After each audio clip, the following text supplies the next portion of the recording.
니네 엄마가 죽든 말든 나랑 무슨 상관인데. 지금 노인네 하나 살리자고 그 생돈 병원에 난리라는 거야? 당장 심장 수술을 받아야 하는 엄마를 뒤로하고 남편은 제 가슴에 대못을 박았습니다. 제 전 재산까지 사업 자금으로 가져가 버린 그 인간이 던진 비수였죠. 하지만 하늘이 도우신 걸까요?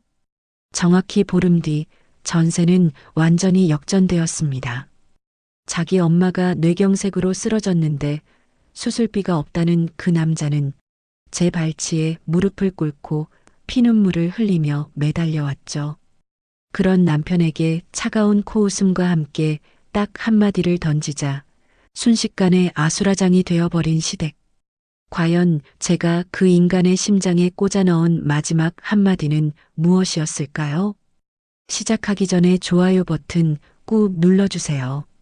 여러분들 하루에 축복이 가득하길 기원합니다. 세상에 완벽한 남자는 없다고들 하지만 연애 시절부터 신혼 초까지 제 남편은 그 어려운 걸 묵묵히 해내는 사람인 줄만 굳게 믿고 살았습니다. 30대 중반의 은행원인 저는 평생 창구에 앉아 꼼꼼하게 숫자와 씨름하며 한치의 오차도 없이 살아왔지만 정작 사람의 속내를 꿰뚫어 보는 눈만큼은 한참 부족하고 어리석었던 것 같네요. 남편은 연애 시절부터 주말마다 우리 집에 인사를 하러 올 때면 언제나 환한 미소와 함께 양손을 무겁게 채워 들어오곤 했거든요. 특히 아빠가 평소 저녁 식사를 하시며 즐겨 드시던 값비싼 고급 약주 상자를 가슴에 소중히 품고 와서 넉살 좋게 아빠의 빈잔에 술을 채워드리며 집안 분위기를 띄우는 솜씨가 보통이 아니었죠. 저는 외동딸이라 집안이 늘 조용하고 적막한 기운이 감돌았는데 남편이 문지방을 넘을 때마다 집안 구석구석에 활기가 돌고 부모님의 입가에 웃음꽃이 피어나니 그 듬직한 모습이 얼마나 고맙고 다행스러웠는지 모릅니다. 하지만 평생을 바쳐 거대한 IT 부품 제조회사를 맨손으로 일궈내신 아빠는 산전수전을 다 겪은 사업가 특유의 날카로운 눈썰미를 결코 거두지 않으셨어요. 아빠는 남편이 두 손으로 공손하게 따라주는 술을 기분 좋게 받아 드시면서도 두꺼운 안경 너머로 남편의 흔들리는 눈빛과 과장된 행동거지를 하나하나 발가벗기듯 꿰뚫어보며 관찰하셨죠. 어느 날 저녁 식사를 마치고 남편이 집으로 돌아가고 난 뒤 아빠는 거실 소파에 깊숙이 등을 기대앉으시며 낮게 가라앉은 목소리로 저를 불러세우고는 신신당부하셨습니다. 사람은 죽을 때까지 겪어봐야 하고 무엇보다 끝을 봐야 진짜 본 모습을 아는 법이다. 지금 네 눈앞에서 간과 쓸개를 다 내어줄 것처럼 군다고 해서 그 얄팍한 속내까지 전부 믿어버리고 마음을 다 주면 절대 안 돼. 그때의 저는 아빠가 그저 눈에 넣어도 아프지 않을 하나뿐인 귀한 딸을 다른 남자에게 시집 보내는 게 못내 서운해서 괜한 생트자비를 하시는 줄로만 단단히 착각하고 있었어요. 아빠의 그 뼈 있는 무거운 경고가 제 인생을 송두리째 뒤흔들 피눈물 나는 예언이 될 줄은 꿈에도 상상하지 못한 채 저는 그저 아빠의 단단한 어깨를 꾹꾹 주물러드리며 웃어넘겨버렸거든요. 지금 생각해보면 아빠는 남편의 번지르르한 말과 행동 이면에 숨겨진 시커먼 욕망의 냄새를 이미 직감하고 계셨던 것이 분명합니다. 남편의 헌신적인 행동은 결혼식장에 들어가고 난 후에도 전혀 변함이 없었고 오히려 한술 더 떠서 완벽하고 살가운 친아들 노릇을 자처하며 제 눈과 귀를 완전히 가려버렸습니다. 평일 내내 회사 업무에 시달리다 맞이한 주말이면 늦잠을 푹 자고 싶을 법도 한데 남편은 아침 일찍부터 콧노래를 흥얼거리며 일어나 목에 수건을 두르고 마당으로 나가 아빠의 고급 세단을 자기 손으로 구석구석 파리가 미끄러질 정도로 광이 나도록 닦아냈어요. 뜨거운 햇살 아래서 이마에 송글송글 맺힌 땀방울을 셔츠 소매로 닦아내며 세차를 마친 남편에게 다가가 시원한 얼음물을 건네면 그는 땀범벅이 된 얼굴로 오히려 제 볼을 장난스럽게 꼬집으며 활짝 웃어 보였죠. 게다가 남편은 퇴근길에 아빠의 IT 회사 경영 서류들을 집으로 한가득 가져와 밤이 깊도록 붉은색 형광펜을 그서가며 자기 일처럼 밤새워 검토하고 서포트하는 흉내를 냈습니다. 저는 남편이 불이 나게 서류 더미를 뒤적이는 그 열정적인 뒷모습을 보며 이 남자가 정말 우리 친정 식구들을 자신의 진짜 핏줄처럼 끔찍이 아끼고 사랑한다고 철석같이 믿어버리고 말았어요.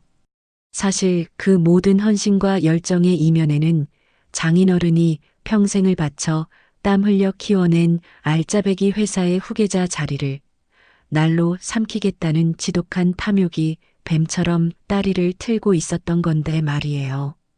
동네 뒷산으로 주말 산책을 나갈 때마다 남편은 연로하여 조금씩 굽어가는 아빠의 등을 따뜻하게 감싸 안고 두 손을 단단히 깍지 낀 채 아빠의 느린 보폭을 세심하게 맞추며 걸었어요.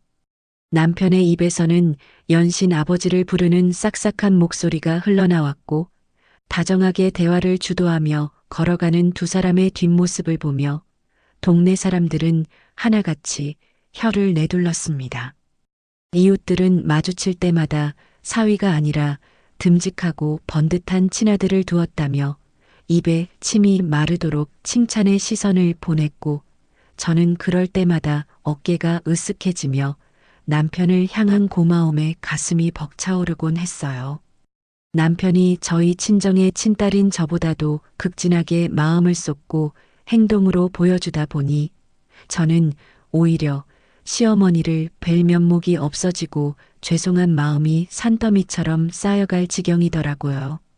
그래서 저는 매일 아침 출근길에 시동을 걸자마자 시어머니께 전화를 걸어 어제 저녁은 무엇을 드셨는지, 밤새 기침은 안 하셨는지 싹싹하게 안부를 여쭙고 주말에는 철마다 시장을 돌아다니며 가장 좋은 과일과 비싼 영양제를 양손 가득 챙겨서 시댁으로 발걸음을 향했습니다.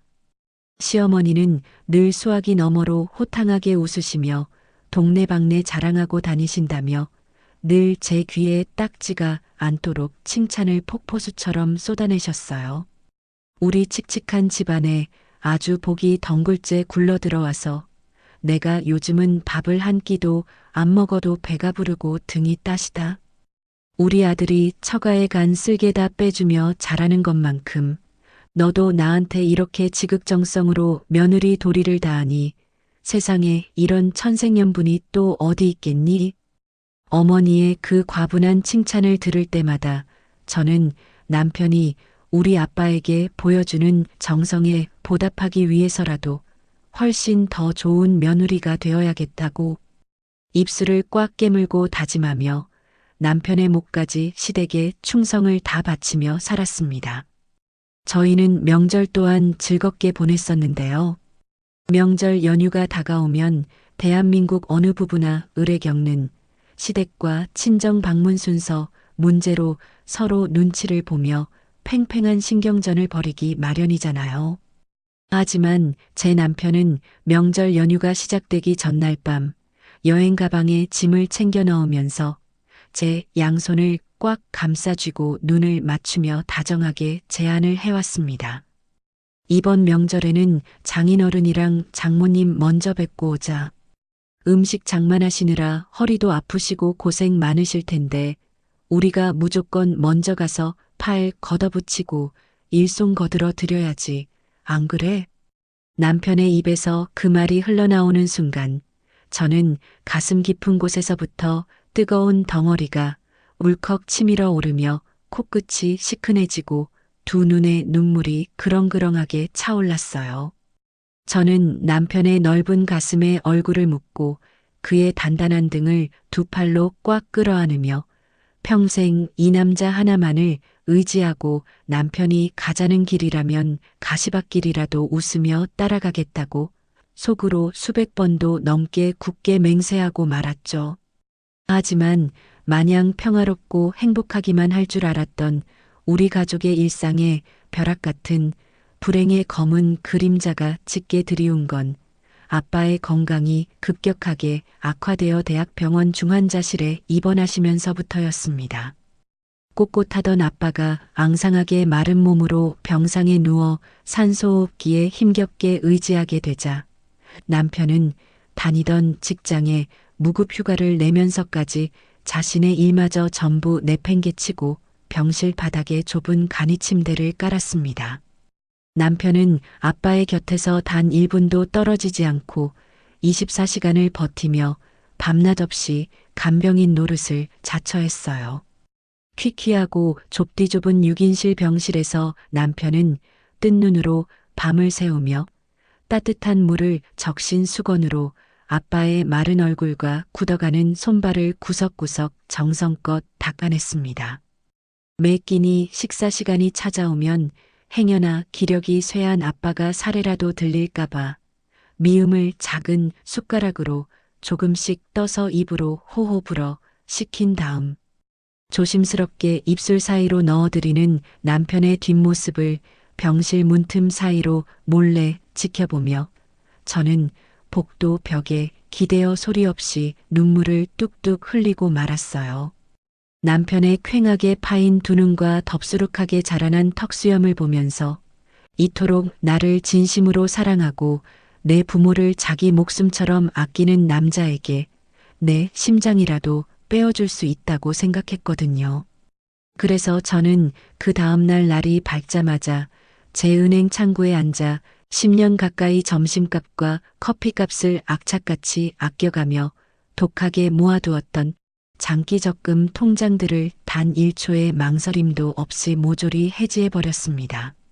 남편이 얼마 전부터 새롭게 사업을 구상하며 자금 융통 문제로 밤마다 거실 소파에 앉아 깊은 한숨을 내쉬며 머리를 쥐어뜯고 괴로워하던 모습이 뇌리에 박혀 떠나지 않았기 때문이에요.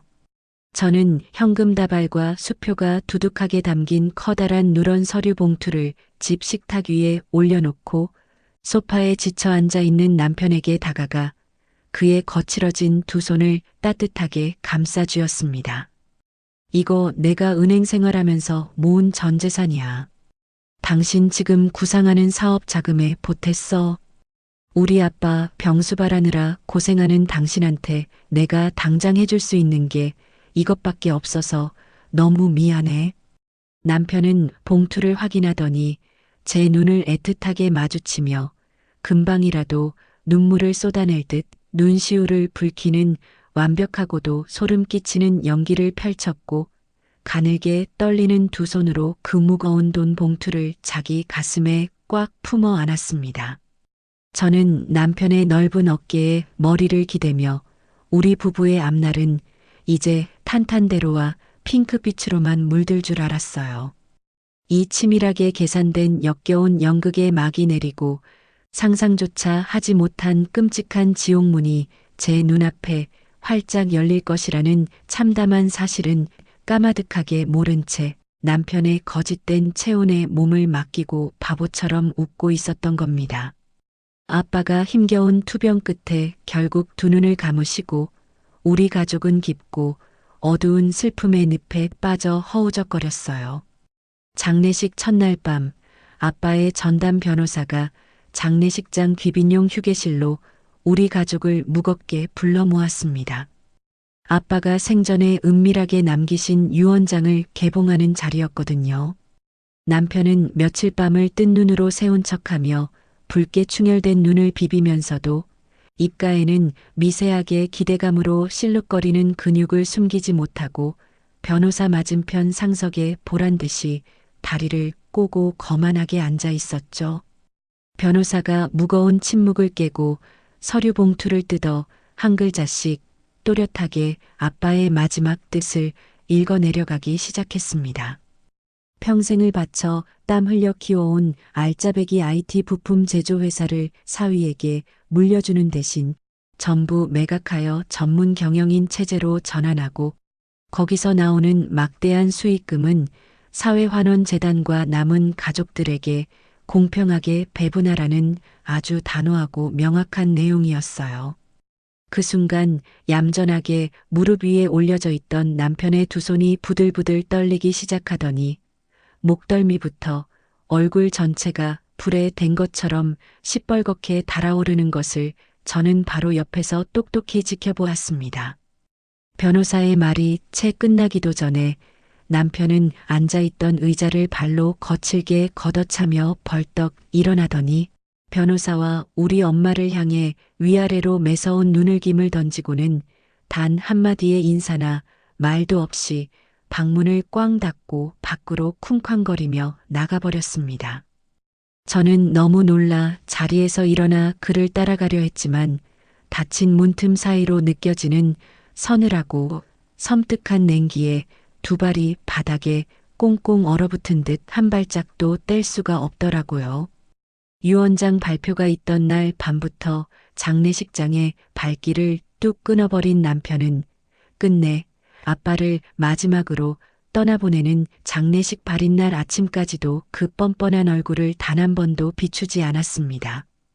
친척 어르신들이 모두 모여 영정 사진을 들어야 할 상주를 애타게 찾으며 웅성거릴 때 저는 화장실 변기 칸에 숨어 떨리는 손으로 남편에게 수십 번 통화 버튼을 눌렀어요. 신호음이 끊어질 무렵 마지못해 전화를 받은 남편의 목소리에는 그동안 아빠 앞에서 보여주었던 그 살갑고 다정하던 기색은 온데간데 없이 귀찮음과 짜증만이 가득 묻어 나왔습니다. 나 그동안 무리해서 몸살 났어. 피곤해서 도저히 못 일어나겠고 오늘 급하게 처리할 회사 일도 산더미처럼 쌓여 있으니까 알아서들 해. 그는 제가 입을 떼기도 전에 전화를 일방적으로 뚝 끊어버렸고 저는 뚜뚜 거리는 차가운 기계음을 들으며 억장이 무너져 내리는 고통에 숨을 제대로 쉴 수조차 없었어요. 결국 외동딸인 제가 가냘픈 두 팔로 아빠의 무거운 영정사진을 가슴에 꽉 끌어안아 영구차 앞자리에 올랐고 엄마는 뒤에서 하염없이 눈물을 쏟아내며 상주 없는 초라한 장례 행렬을 힘겹게 따라가셔야만 했습니다.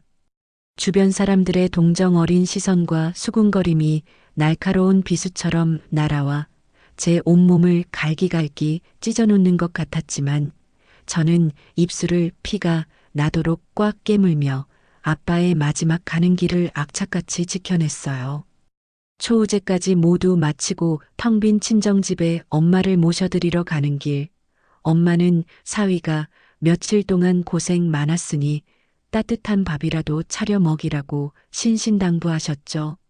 엄마는 직접 사위에게 고맙다는 인사를 전하고 싶다며 제 앞에서 통화 버튼을 누르셨지만 전화기 너머로는 당장 연결할 수 없다는 차가운 안내 멘트만 허공을 맴돌았습니다. 이상함을 느낀 제가 제 휴대전화로 전화를 걸자 단 한 번의 신호음 만에 남편이 전화를 받았고 저는 그 순간 남편이 우리 엄마의 전화번호를 아예 수신 차단해버리고 연락처 목록에서 깨끗하게 지워버렸다는 끔찍한 사실을 깨달았죠. 장례가 끝나자마자 마치 더러운 오물을 치우듯이 장모의 연락처를 지워버리고 차단 목록에 처박아버린 그 남자의 소름 끼치는 이중성에 저는 온몸에 닭살이 돋고 구역질이 치밀어 올랐어요. 그래도 우리 엄마는 사위의 그 악마 같은 본성을 차마 믿고 싶지 않으셨는지 다음 주말 아침 일찍부터 시장을 돌아다니며 남편이 평소에 환장하며 먹던 양념게장과 갈비찜을 무거운 반찬통에 한가득 싸들고 저희 집 앞까지 찾아오셨습니다. 저는 밀린 업무 때문에 잠깐 출근해 있었고 집안에는 남편 혼자 소파에 널브러져 텔레비전을 보고 있었던 상황이었죠. 엄마는 덜덜 떨리는 손으로 초인종을 누르고 사위 이름을 다정하게 불렀지만 현관문 너머로는 텔레비전 소리만 크게 울려 퍼질 뿐 남편은 끝끝내 굳게 닫힌 문을 열어주지 않았습니다. 차가운 복도 시멘트 바닥에 무거운 반찬 가방을 내려놓고 1시간을 넘게 서성이시던 엄마는 결국 다리에 힘이 풀려 주저앉으셨고 퇴근길에 그 초라한 모습을 발견한 저는 이성을 잃고 현관문 비밀번호를 거칠게 누르고 집 안으로 뛰어 들어갔어요. 소파에 비스듬히 누워 캔맥주를 홀짝거리던 남편을 향해 제가 반찬 가방을 집어 던지며 소리를 질렀을 때 그는 귀찮다는 듯이 하품을 쩍쩍 해대며 캔맥주를 탁자에 신경질적으로 내려놓았습니다. 이제 그 집구석에서 내가 더 얻어먹을 콩고물도 하나 없는데 왜 내가 그 지긋지긋한 감정 노동을 계속해야 해? 장인어른은 회사도 낼름 팔아넘긴 마당에 내가 장모 비위까지 맞춰가며 실실 웃어줘야 하냐고. 나도 할 만큼 했어. 남편은 제 면전에 대고 입꼬리를 비틀어 올리며 비열한 웃음을 터뜨렸고 그 악마 같은 조롱에 저는 이빨이 부서져라 꽉 깨물고 두 주먹을 바들바들 떨 수밖에 없었습니다. 아빠가 병상에 누워 계실 때 그가 보여주었던 그 눈물겨운 헌신과 다정함이 오직 우리 아빠의 회사를 통째로 집어삼키기 위한 더럽고 역겨운 연극에 불과했다는 사실이 명백하게 드러나는 순간이었으니까요. 사위의 그 끔찍하고 잔인한 돌변을 온몸으로 겪어낸 우리 엄마는 결국 그날 이후로 가슴에 커다란 멍이 들고 극심한 충격에 빠져 식음을 전폐하고 자리에 알아누우셨습니다. 평생을 다정하고 온화하게 살아오신 엄마는 남편의 그 섬뜩한 배신감에 매일 밤 불 꺼진 거실에 홀로 앉아 가슴을 쿵쿵 내리치며 피눈물을 쏟아내셨어요. 밥을 한 숟가락도 삼키지 못하고 생수만 겨우 마시며 바싹 말라가는 엄마의 모습을 지켜보는 제 마음은 날카로운 토날로 수백 번 난도질 당하는 것처럼 찢어질 듯 아팠습니다. 엄마는 창백하고 앙상해진 두 손으로 제 손을 꽉 부여잡고는 초점 잃은 퀭한 눈동자로 허공을 바라보며 깊은 한숨을 토해내듯 제게 신세 한탄을 하셨어요. 내가 눈이 멀었지. 처음부터 그렇게 간과 쓸개를 다 빼줄 것처럼 간살을 떨 때 알아봤어야 했는데 어떻게 사람이 하루아침에 안면을 몰수하고 짐승만도 못한 짓을 할 수가 있니? 내가 네 아빠 볼 면목이 없어서 두 눈을 감을 수가 없다. 엄마의 목소리는 형편없이 갈라져 쇳소리가 났고 가슴속 깊은 곳에서부터 끓어오르는 우라통을 견디지 못해 밤낮 없이 마른 기침을 해대며 극심한 화병장세를 보이셨죠. 저는 그런 엄마를 끌어안고 제발 마음을 편히 가지시라고 제가 남편을 어떻게든 다시 사람으로 만들어 보겠다고 거짓 위로를 건넸지만 제 속은 이미 시커멓게 타들어가 한 줌의 재가 되어버린 지 오래였습니다. 저는 이 지옥 같은 상황을 어떻게든 바로잡아 보려고 퇴근 후 현관문을 열고 들어오는 남편의 앞을 두 팔 벌려 가로막고 눈물로 호소하며 대화를 시도했습니다. 당신이 우리 아빠한테 서운한 게 있다면 내가 은행 대출이라도 받아서 다 갚을 테니 제발 우리 엄마한테만은 이러지 말라고 바닥에 무릎이라도 꿇을 기세로 매달렸죠. 하지만 남편은 제 어깨를 거칠게 밀쳐내며 입고 있던 겉옷을 거실 바닥에 휙 집어 던지고는 저를 향해 도끼 품은 뱀 같은 눈을 희번덕거리며 목에 핏대를 세우고 윽박질렀습니다. 그래, 그렇게 억울하고 분하면 네가 아빠한테 받은 그 알량한 유산이나 내 통장으로 당장 다 토해내. 나한테 돈 한 푼 안 쥐어주면서 무슨 놈의 가족 타령이야. 내 앞에 돈 가져오기 전에는 그 역겨운 입 다물어. 적반하장도 유분수지. 남편은 오히려 목청을 높여 큰 소리를 쳤고 그날부터 아예 우리 집을 싸구려 여간 빵 취급하며 막장으로 치닫기 시작했습니다. 퇴근 시간이 한참 지나도 집에 들어오지 않는 것은 기본이었고 매일 밤 친구들이라는 정체불명의 사람들과 유흥주점을 전전하며 비싼 술을 퍼마시고 외박을 밥 먹듯이 일삼았어요. 새벽동이 틀 무렵에야 코를 찌르는 역겨운 싸구려 향수 냄새와 독한 양주 냄새를 온몸에 풀풀 풍기며 기어들어와서는 거실 바닥에 아무렇게나 옷을 훌렁훌렁 벗어 던지고 코를 골며 쓰러져 자는 남편을 볼 때마다 저는 명치 끝에서부터 구역질이 치밀어 올라 화장실 변기를 붙잡고 먹은 것도 없이 매일 아침 헛구역질을 해댔습니다. 그런데도 저는 그때까지도 이혼이라는 단어를 감히 입 밖으로 꺼낼 용기조차 내지 못하는 세상에서 제일 가는 머저리이자 갑오 천치였어요. 사위가 우리 친정에 저렇게 모질고 독하게 구니까 나라도 내 엄마한테 2배, 3배로 더 지극정성으로 잘하고 시댁 식구들에게 간도 쓸개도 다 빼줄 것처럼 정성을 다하면 언젠가 저 인간도 양심의 가책을 뼈저리게 느끼고 미안해서라도 예전에 다정했던 그 모습으로 돌아오지 않을까 하는 얼토당토하는 미련의 동아줄을 붙잡고 있었거든요. 저는 미친 듯이 은행 창구 일에 매달려 악착같이 돈을 벌고 주말이면 엄마 집에 달려가 밀린 집안일을 해놓고 시댁에 가서는 시어머니 어깨를 꾹꾹 주물러드리며 어떻게든 썩은 동아줄 같은 가족이라는 끈을 부여잡으려 안간힘을 썼습니다.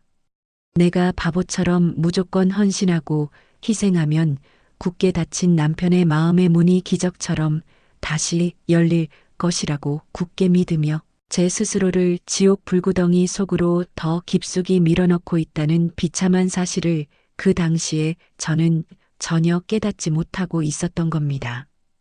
평소에 고혈압과 당뇨 수치를 약으로 간신히 누르며 조심스럽게 건강을 관리해 오시던 엄마는 남편이 문전박대하며 내뱉었던 그 잔인한 조롱들이 엄마의 귓가를 밤낮 없이 맴돌았는지 식사도 못하시고 멍하니 아빠의 영정 사진만 어루만지며 눈물을 훔치시는 날들이 하루하루 이어지고 있었습니다. 그러던 어느 날 저녁 퇴근길에 엄마가 좋아하시는 부드러운 카스테라를 사들고 친정집 현관문을 열고 들어선 저는 거실 바닥에 엎드린 채 가슴을 부여잡고 숨을 헐떡이며 고통스럽게 몸부림치는 엄마를 발견하고는 들고 있던 빵봉지를 바닥에 내팽개치고 미친 사람처럼 달려가 엄마를 와락 끌어안았어요. 엄마는 이미 초점을 잃은 두 눈을 위로 치켜뜬 채 입가에 하얀 거품을 물고 의식을 잃어가고 계셨고 저는 덜덜 떨리는 손으로 엄마의 차가운 뺨을 사정없이 내리치며 제발 정신 좀 차려보라고 목에서 피 맛이 날 정도로 짐승처럼 울부짖으며 119를 불렀습니다. 요란한 사이렌 소리를 내며 밤거리를 질주하는 구급차 안에서 저는 산소호흡기를 단 채 미동조차 없는 엄마의 손을 제 얼굴에 비비며 제발 우리 엄마만 살려주시면 제 목숨이라도 기꺼이 내놓겠다고 하늘을 향해 수백 번도 넘게 빌고 또 빌었죠. 응급실 문을 박차고 들어서자마자 대기하고 있던 의료진들이 엄마를 에워싸며 분주하게 움직였고 저는 차가운 복도 의자에 털썩 주저앉아 하얗게 질린 입술을 꽉 깨물고 두 손을 모아 기도만 반복할 수밖에 없었습니다.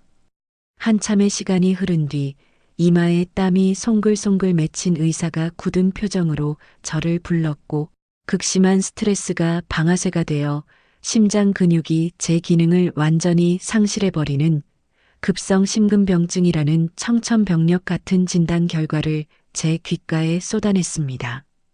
의사는 당장 오늘 밤을 넘기기 힘들 정도로 심장 박동이 불안정하고 생명이 위독하니 한시라도 빨리 응급수술실로 들어가 막힌 혈관을 뚫고 인공심장 박동기를 달아야 한다고 다급하게 설명하며 수술 동의서를 제 눈앞에 들이밀더라고요. 그런데 간호사가 수술 동의서와 함께 건넨 예상 청구서에는 자그마치 4천만 원이 훌쩍 넘는 어마어마한 수술비가 선명하게 찍혀 있었고 저는 그 숫자를 보는 순간 눈앞이 새하얘지며 다리에 힘이 풀려 바닥에 그대로 주저앉고 말았습니다. 제가 10년 가까이 은행 창구에서 점심까지 굶어가며 피땀 흘려 모았던 제 전 재산을 남편의 가짜 사업 자금으로 단 1초의 망설임도 없이 몽땅 털어준 탓에 제 통장에는 당장 우리 엄마의 목숨을 살릴 단돈 100만 원조차 남아있지 않았던 겁니다. 저는 바닥에 엎드린 채 덜덜 떨리는 손끝으로 휴대전화 화면을 꾹꾹 눌러 남편에게 전화를 걸었어요. 신호음이 길어질수록 바싹 타들어가는 입술을 씹으며 제발 한 번만 전화를 받아달라고 속으로 애원했죠. 마침내 전화를 받은 남편의 수화기 너머로는 귀를 찢을 듯한 시끄러운 클럽 음악 소리와 젊은 여자들의 악자지껄한 웃음소리가 고막을 강하게 때렸고 저는 턱 끝까지 차오르는 울음을 억누르며 엄마가 지금 당장 심장 수술을 받지 않으면 돌아가실지도 모른다고 제발 병원으로 와달라고 소리쳤어요. 나 지금 중요한 형님들 만나서 바쁘니까 끊어.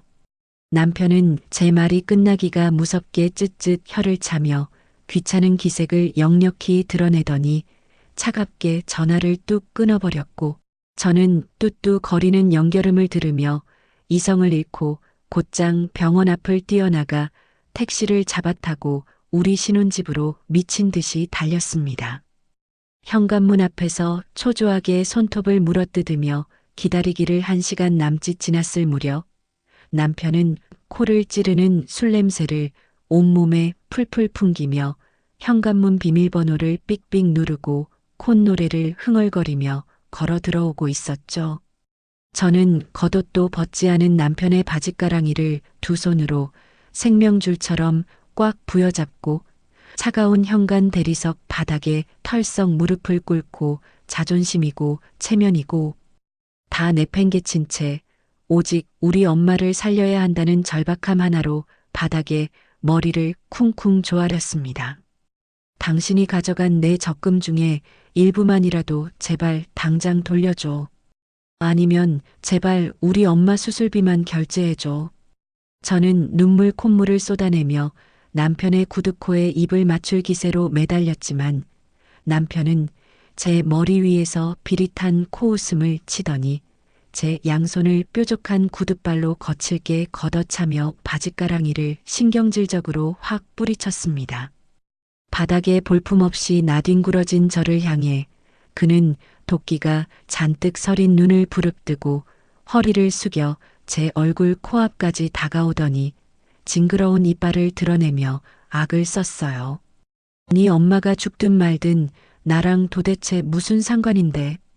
그 끔찍하고 잔인한 한마디는 뾰족하고 거대한 대못이 되어 제 가슴 한가운데를 무참히 관통하고 지나갔고 저는 숨이 턱 막히며 9년이라는 긴 시간 동안 제가 피땀 흘려 정성껏 쌓아 올렸던 결혼 생활이 한낱 모래성처럼 형체도 없이 바스라져 내리는 것을 온몸으로 느꼈습니다.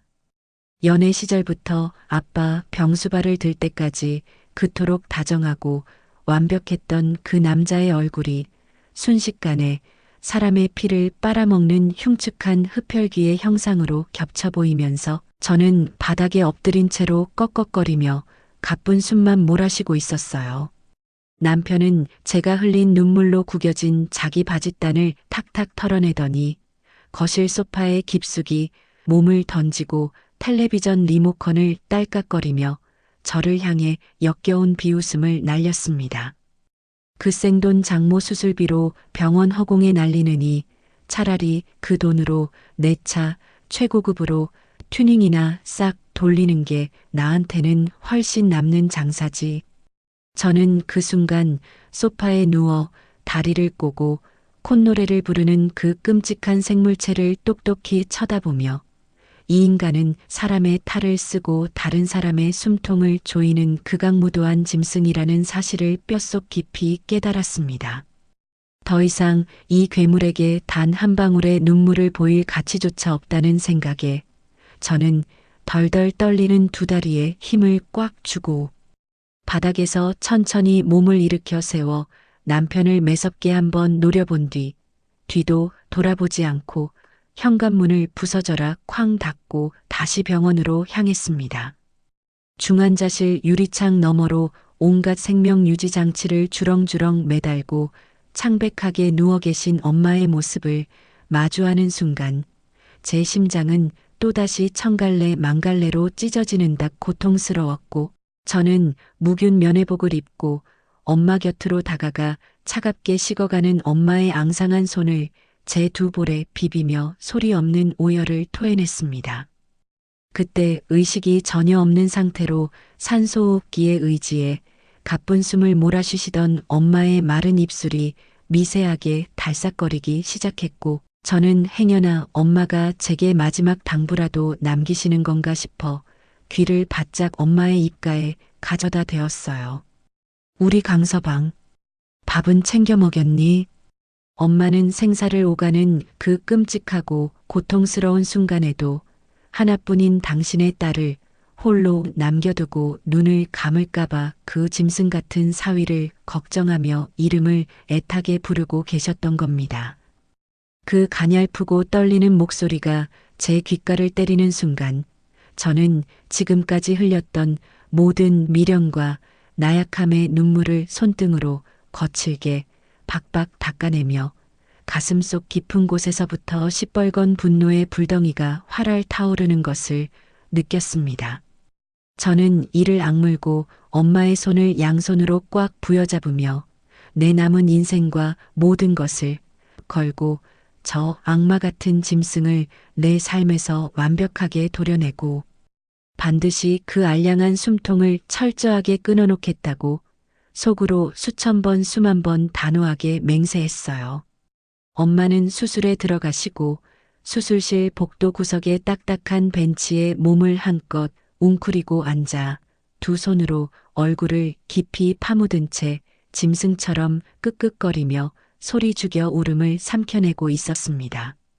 머릿속으로는 돈을 빌릴 수 있는 온갖 친척들과 지인들의 얼굴을 수십 번도 넘게 떠올려 보며 입술을 피가 나도록 꽉 깨물어 보았지만 제가 10년 넘게 피땀 흘려 모은 전 재산을 남편의 가짜 사업 자금으로 몽땅 털어넣은 비참한 처지에 그 누구에게도 선뜻 도와달라 손을 내밀 수 없어 덜덜 떨리는 두 손으로 무릎만 꽉 부여잡고 있었거든요. 제가 세상에서 가장 믿고 의지했던 유일한 가족인 남편마저 엄마의 목숨을 담보로 저를 잔인하게 길바닥에 내동댕이 치고 조롱하는 이 지옥 같은 현실 속에서 저는 그저 캄캄하고 끝이 없는 깊은 심연 속으로 한없이 가라앉으며 숨이 턱턱 막히는 고통을 온몸으로 받아내고만 있었습니다. 그렇게 하염없이 눈물만 쏟아내며 바닥으로 시선을 떨구고 있을 때 누군가 뚜벅뚜벅 무거운 구두 발소리를 내며 제 앞을 가로막고 서더니 덜덜 떨고 있는 제 어깨를 조심스럽게 툭툭 두드렸고 붉게 충혈된 눈을 들어 올려다보니 다름 아닌 우리 아빠가 살아생전 회사 경영을 전적으로 맡기며 친가족처럼 굳게 믿고 의지하시던 전담 변호사님이 낡은 서류 가방을 두 손에 꽉 쥔 채 무겁고 착잡한 표정으로 저를 조용히 내려다보고 계셨습니다. 변호사님은 복도를 지나다니는 사람들의 시선을 의식한 듯 주위를 한번 날카롭게 쓱 둘러보시더니 제 옆자리에 바짝 다가와 앉으시며 품속 깊은 곳에서 두툼하고 묵직한 커다란 황투색 서류 봉투 하나를 꺼내어 제 두 손에 단단하게 쥐어주셨어요. 놀란 눈으로 변호사님의 얼굴을 쳐다보는 저를 향해 그는 아빠가 돌아가시기 직전 며칠을 밤잠을 설치시며 사위 몰래 제게만 꼭 전해달라고 신신당부하셨던 마지막 비밀 유산이라고 조용하지만 아주 단호한 목소리로 귓속말을 건네셨습니다. 저는 도저히 믿을 수 없는 이 기적 같은 현실의 숨을 헐떡이며 덜덜 떨리는 손가락으로 서류 봉투의 입구를 거칠게 뜯어내었고 그 안에는 아빠의 힘있고 다정한 필체로 빼곡하게 적힌 편지 한 장과 제 두 눈을 여러 번 비비고 다시 확인할 만큼 엄청난 금액이 선명하게 찍혀 있는 은행 통장 하나가 고스란히 들어 있었습니다. 유빈아, 네 남편은 돈이 없으면 미련 없이 너를 버리고 떠날 아주 지독하고 계산적인 놈이다. 내가 평생 사업을 하며 수많은 사람을 겪어보니 그놈 눈빛 속에 숨은 시커먼 탐욕을 도저히 모를 수가 없더구나. 이 돈은 네 남편이나 다른 누구에게도 절대 알리지 말고 오직 네 엄마 병원비와 너 스스로를 지키는 데에만 써라. 아빠가 꾹꾹 눌러 쓴 편지를 한 글자 한 글자 읽어내려가던 저는 그만 억눌렀던 감정을 주체하지 못하고 뜨거운 눈물을 거칠게 터뜨리며 차가운 병원, 복도 바닥에 털썩 주저앉아 무릎을 꿇고 짐승처럼 가슴을 치며 오열하고 말았습니다. 아빠는 숨이 멎어가는 그 끔찍하고 고통스러운 죽음의 문턱 앞에서도 하나뿐인 귀한 딸이 그 악마의 탈을 쓴 사위에게 철저하게 버림받고 빈털터리로 길거리에 나앉아 피눈물을 흘릴 것을 이미 투명하게 꿰뚫어 보시고 저 몰래 이 엄청난 비상금을 따로 마련해 두시는 치밀함을 보여주셨던 겁니다. 통장 마지막 줄에 선명하게 찍힌 그 숫자는 엄마의 심장. 수술비 4천만 원을 한 번에 일시불로 결제하고도 향후 10년 동안 최고급 요양병원에서 1:1 전문 간병인을 두고 편안하게 모실 수 있을 만큼 어마어마하고 넉넉한 액수였어요. 저는 뺨에 쉴 새 없이 흘러내리는 눈물을 셔츠 소매로 거칠게 벅벅 닦아내고 변호사님과 함께 곧장 1층 원무과 수납 창구로 달려가 아빠가 남겨주신 카드를 당당하게 내밀어 밀린 병원비와 앞으로 들어갈 모든 수술비를 단 1원의 자비도 없을 전액 일시불로 완납해버렸습니다. 수납 창구 직원과 변호사님이 지켜보는 앞에서 결제가 승인되는 경쾌한 영수증 출력 소리를 들으며 저는 짓눌렸던 가슴 한구석이 뻥 뚫리며 시원한 바람이 불어오는 쾌감을 느꼈고 곧바로 수술실에서 성공적으로 수술을 마치고 나온 엄마의 침대를 응급실의 돗대기 시장 같은 시끄러운 다인실이 아니라 병원에서 가장 전망이 좋고 조용한 최고급 V&P 병동 1인실로 넓고 쾌적하게 옮겨 모셨습니다. 우리 엄마는 최고의 실력을 갖춘 대학병원 전담 의료진들의 세심하고 극진한 밀착 치료를 받으며 하루가 다르게 창백했던 두 뺨의 붉은 혈색을 서서히 되찾으셨고 죽음의 문턱에서 기적처럼 살아 돌아와 마침내 두 눈을 번쩍 뜨고 제 손을 꽉 쥐며 희미하지만 아주 따뜻한 미소를 지어 보이셨죠. 저는 엄마의 마르고 거친 손을 제 두 손으로 꽉 부여잡고 얼굴을 비비며 이제부터는 세상 그 어떤 비바람이 몰아쳐도 내가 엄마의 완벽한 보호자이자 든든한 방패가 되어 끝까지 지켜주겠다고 속으로 수백 번 수천 번 굳게 맹세했어요.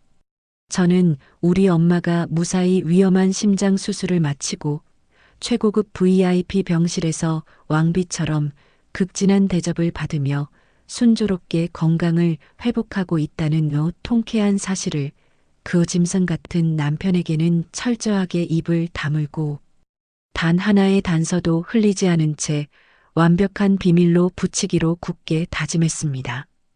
불과 며칠 전 엄마의 수술비 4천만 원을 두고 자동차 튜닝하는 게 낫겠다고 비아냥거리며 제 심장에 대못을 받고 피눈물을 흘리게 했던 그 끔찍한 죗값을 제 손으로 직접 뼈저리게 갚아주기 위해서는 철저한 연기와 빈틈없는 완벽한 정보 차단이 무엇보다 필수적이었거든요.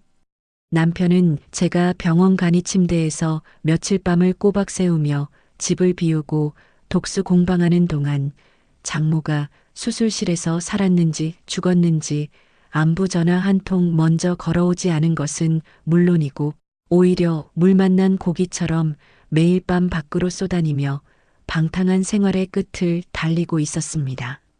제가 갈아입을 옷가지나 출근용 서류를 챙기기 위해 어쩌다 낮에 잠깐 집에 들러 세탁기를 열어보면 남편이 아무렇게나 벗어 던져놓은 구겨진 와이셔츠 기재서는 역겨운 싸구려 여자 향수 냄새가 코를 찌르듯 진동을 했고 셔츠 목덜미에는 붉은 립스틱 자국까지 아주 선명하게 묻어 있어 누가 봐도 대놓고 지저분한 불륜을 저지르고 있다는 것을 온몸으로 요란하게 광고하는 꼴이었죠.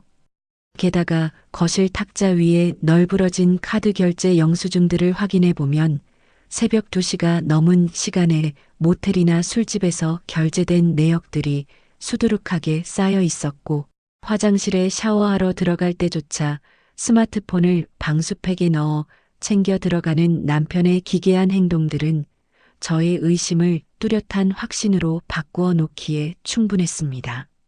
하루는 참다 못한 제가 자정이 훌쩍 넘은 시간에 현관문 앞에서 팔짱을 꽉 끼고 서서 비틀거리며 들어오는 남편의 앞을 두 팔 벌려 가로막고 매서운 눈빛으로 그의 얼굴을 쏘아보며 날선 목소리로 차갑게 따져 물었어요.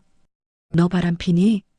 제 단도직입적인 추궁에 남편은 조금이라도 당황하거나 시선을 피하며 변명할 줄 알았지만 오히려 뻔뻔하게 고개를 빳빳하게 쳐들고 비릿한 조소를 흘렸어요.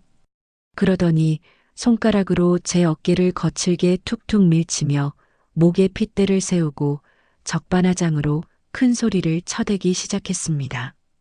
네가 네 엄마 챙긴다고 매일 밖으로 나도는데 나라고 이 사람 온기도 없는 빈 집구석에 일찍 기어 들어오고 싶겠냐? 다 네가 남편 대접을 그따위로 형편없이 하니까 벌어지는 일이니까 제발 나 좀 그냥 내버려둬. 그 인간의 더러운 입에서 쏟아지는 그 쓰레기 같은 변명과 말도 안 되는 가스라이팅을 면전에서 듣는 순간 저는 더 이상 이 집에 단 1초도 머물고 싶은 일말의 미련이나 가족으로서의 책임감조차 씻은 듯이 완벽하게 사라져버리는 것을 느꼈습니다. 저는 그 길로 안방에 들어가 가장 큰 여행 가방을 꺼내 당장 입을 옷가지와 필요한 물건들을 거칠게 쑤셔 넣고 현관문을 박차고 나와 병원에서 아주 가까운 곳에 보안이 철저하고 깨끗한 작은 오피스텔을 새로 얻어 아예 남편과 완전한 별거를 하듯 지내며 신혼집에 들어가는 발길을 뚝 끊어버렸어요. 저는 오직 제 직장인 은행 창구와 엄마가 계신 VIP 병실만을 부지런히 오가며 남편이라는 더러운 존재를 제 머릿속에서 완벽하게 지워버렸고 오직 엄마의 완전한 건강 회복과 저 오만한 인간을 어떻게 하면 가장 비참하고 처절하게 바닥으로 끌어내려 짓밟아 버릴지 복수의 시퍼런 칼날만을 매일 밤 숫돌에 갈듯 날카롭게 세우며 하루하루를 전투적으로 버텨냈습니다. 그렇게 오피스텔 생활을 하던 중 계절이 바뀌어 두꺼운 겨울 겉옷가지들을 챙기기 위해 아주 늦은 밤 신혼집 현관문 비밀번호를 삑삑 누르고 조심스럽게 잠깐 들어갔을 때 남편은 거실 소파에 다 늘어난 더러운 속옷바람으로 드러누워 스마트폰 화면을 보며 실실 쪼개고 있었습니다. 그는 제가 낡은 여행 가방을 열고 안방 옷장에서 옷을 바쁘게 꺼내어 쑤셔 넣는 분주한 뒷모습을 보며 자리에서 일어나지도 않은 채 비스듬히 누워 다리를 까딱거리며 제 덩 뒤에 대고 역겨운 모욕의 화살을 툭 던졌어요. 요즘 장모 수술비 구한다고 아주 밤낮 없이 싸돌아다니더니 어디서 돈 냄새 풀풀 나는 좋은 놈 하나 제대로 물었냐? 그 천박하고 더러운 조롱의 목소리가 제 고막을 날카롭게 때렸지만 저는 예전처럼 충격을 받아 바닥에 주저앉아 눈물을 짜내거나 소리를 지르며 억울해하는 대신 하던 손놀림을 딱 멈추고 천천히 고개를 돌려 아주 차갑고 서늘한 눈빛으로 벌레를 보듯 남편의 얼굴을 위아래로 훑어보았습니다. 그 인간의 시궁창보다 못한 역겨운 밑바닥을 완벽하게 내 눈으로 확인하고 나니 오히려 제 마음속에 활활 들끓던 분노의 불길이 얼음물처럼 차갑게 식어내리면서 이 쓰레기를 재활용조차 할 수 없도록 철저하게 짓밟아 버려야겠다는 단단하고 냉혹한 사냥꾼의 본능만이 제 가슴 속에 선명하게 자리 잡았거든요.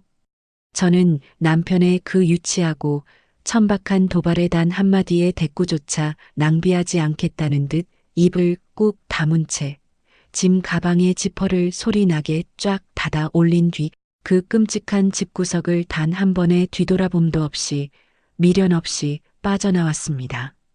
남편이라는 작자와 완벽하게 발길을 끊고 짐을 싸서 오피스텔로 거처를 옮긴 지 딱 보름이라는 시간이 흘러가던 어느 평범한 평일 오후였습니다. 저는 여느 때와 다름없이 은행 창구에 앉아 밀려드는 고객들의 대출 서류를 꼼꼼하게 검토하며 바쁘게 도장을 찍어내고 있었어요.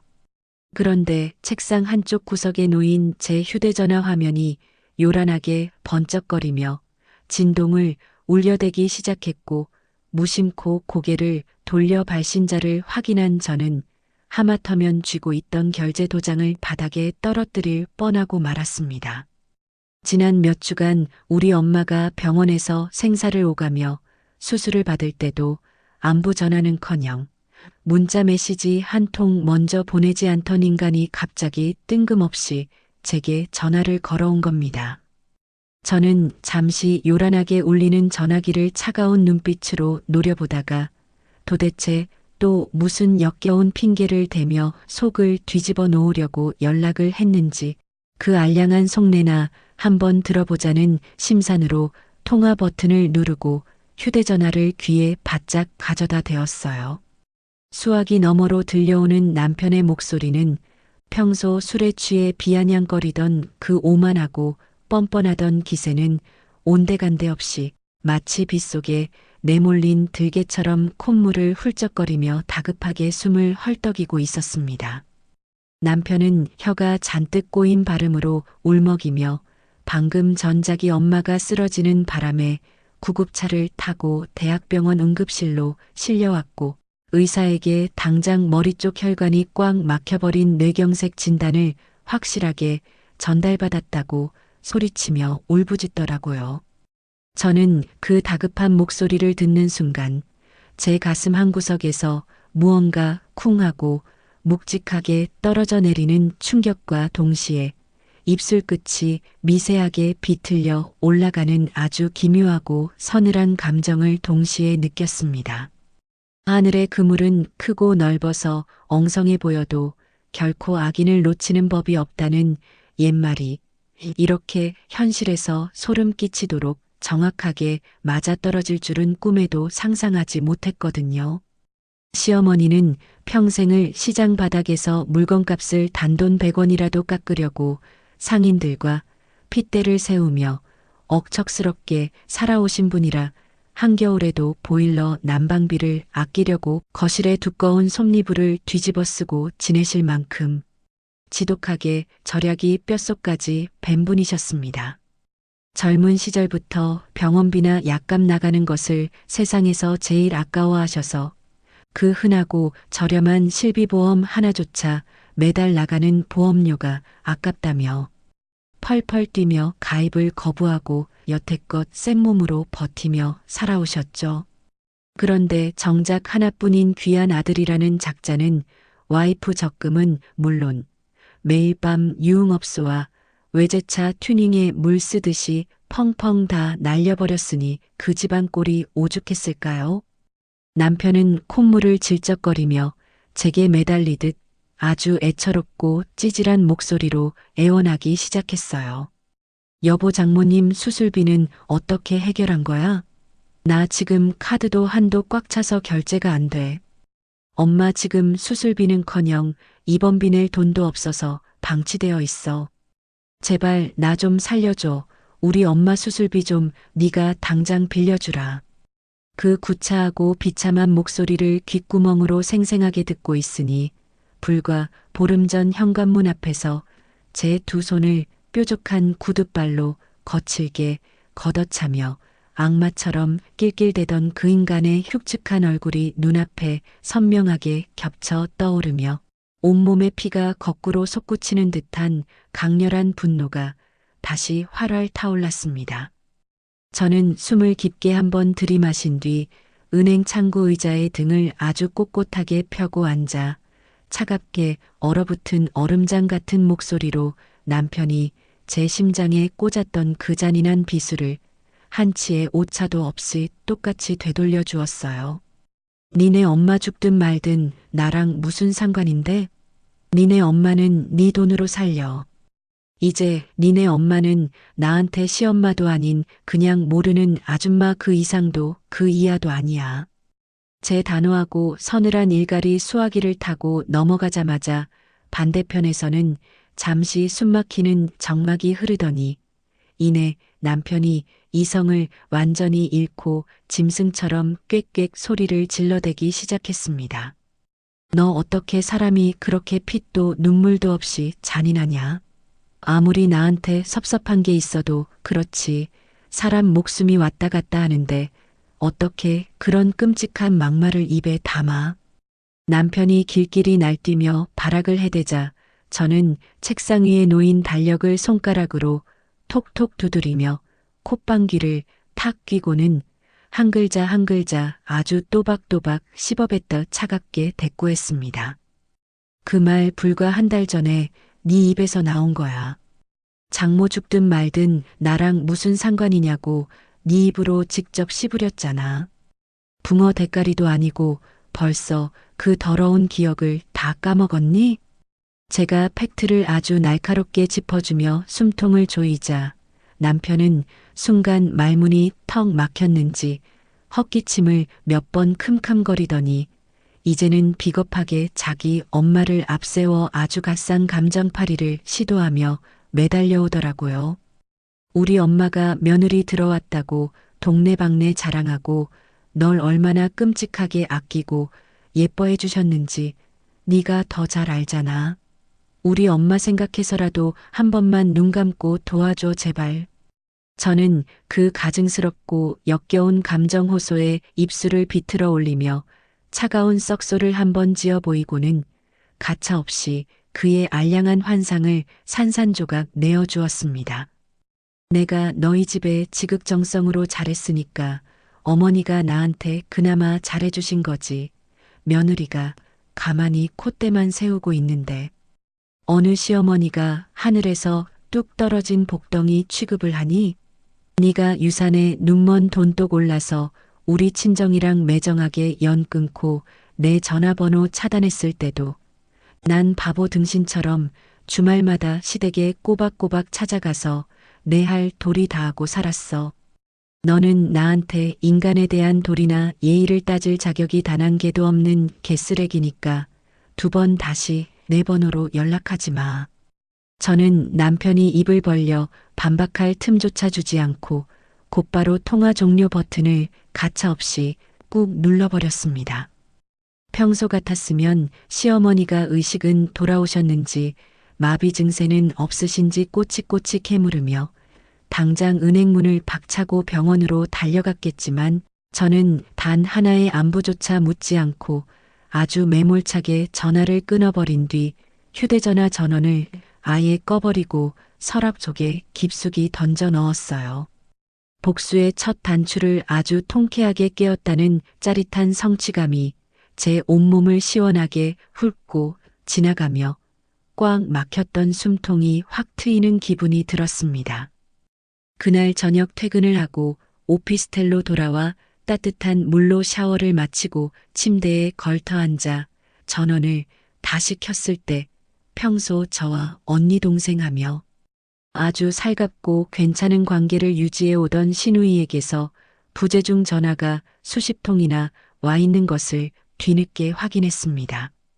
제가 전화를 걸자마자 시누이는 거의 울기 직전에 다급한 목소리로 전화를 받아 지금 오빠가 병원비도 없이 원무가 직원들과 멱살잡이를 하며 소리를 지르는 바람에 집안이 완전히 쑥대밭이 되었다며 한숨을 푹푹 쉬며 소식을 전해주었어요.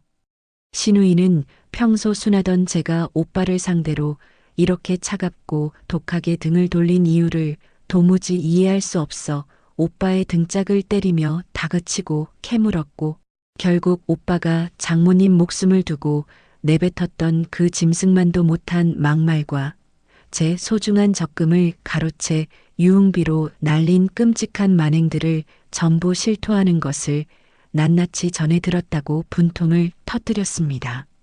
신우이는 수화기 너머로 연신 코를 훌쩍이며 저에게 면목이 없다며 100번 1000번 사죄의 말을 폭포수처럼 쏟아내었고, 자기도 같은 여자로서 오빠가 저지른 그 악마 같은 짓거리를 도저히 용서할 수가 없다고 아주 단호하게 못을 박았습니다. 새언니, 나는 언니가 우리 오빠 얼굴에 침을 뱉고 뒤도 안 돌아보고 떠나도 100% 언니 마음 다 이해하고 응원해요. 나도 방금 오빠 면상에 대고 쌍욕을 퍼붓고 이제부터 저 인간을 내 친오빠가 아니라 그냥 길거리 쓰레기 취급하기로 굳게 마음먹었어요. 엄마 병원비는 내가 어떻게든 마이너스 통장을 파서라도 알아서 할 테니까 언니는 제발 우리 집안 더러운 꼴 다 잊어버리고 친정어머니 모시고 행복하게 살아요. 그동안 시댁 식구들 사이에서 유일하게 상식이 통하고 싹싹하게 저를 챙겨주던 신우이마저 남편의 그 끔찍한 밑바닥을 완벽하게 확인하고 인간관계의 끈을 매정하게 싹둑 잘라내는 것을 보며 저는 속으로 아주 쓴웃음을 삼켰습니다. 남편은 얄팍한 계산기와 더러운 욕망에 눈이 멀어 자기 발등을 도끼로 찍는 것도 모자라 이제는 세상에서 유일하게 남은 자기 핏줄에게조차 철저하게 버림받고 손가락질을 받는 가장 비참하고 고립된 낭떠러지로 스스로 굴러떨어지고 있었던 겁니다. 저는 신우이에게 그동안 나를 친언니처럼 따뜻하게 챙겨주어서 정말 고마웠다는 짧은 작별 인사를 남기고 아주 홀가분한 마음으로 전화를 끊은 뒤 거실 창밖으로 화려하게 빛나는 도심의 야경을 내려다보며 차가운 캔맥주를 한 모금 깊게 들이켰습니다.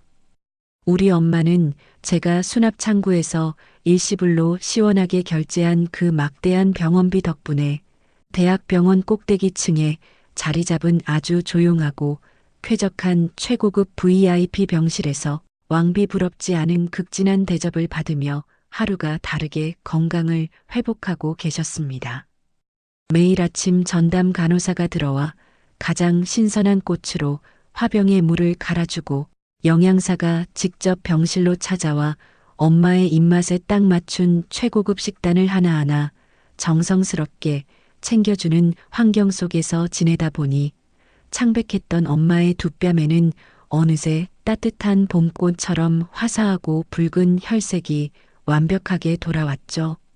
반면에 며칠 전 전화통을 붙잡고 저에게 구걸을 하던 남편은 자기 엄마를 모실 단돈 몇백만 원조차 당장 수중에 마련하지 못해 이리저리 지인들에게 전화를 돌리며 돈을 꾸러다니다가 결국 병원 구간 건물에 있는 냄새나고 비좁은 8인실에 시어머니를 억지로 밀어넣을 수밖에 없었다고 신우이가 한숨을 쉬며 전해주었습니다.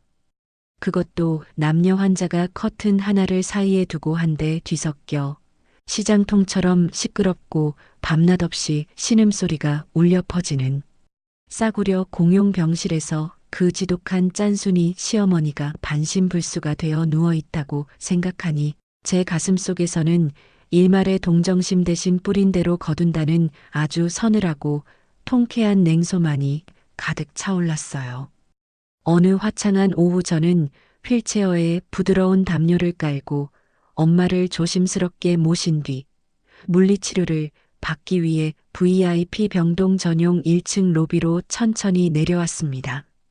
따뜻한 햇살이 통유리창을 통해 쏟아져 들어오는 로비 한가운데를 가로질러 재활치료실로 향하고 있을 때 갑자기 대리석 바닥을 신경질적으로 쾅쾅 울리며 걸어오는 거친 발소리가 들려 무심코 고개를 돌렸고 저는 그 순간 눈앞에 나타난 흉측한 형체에 하마터면 휠체어 손잡이를 놓칠 뻔하고 말았습니다.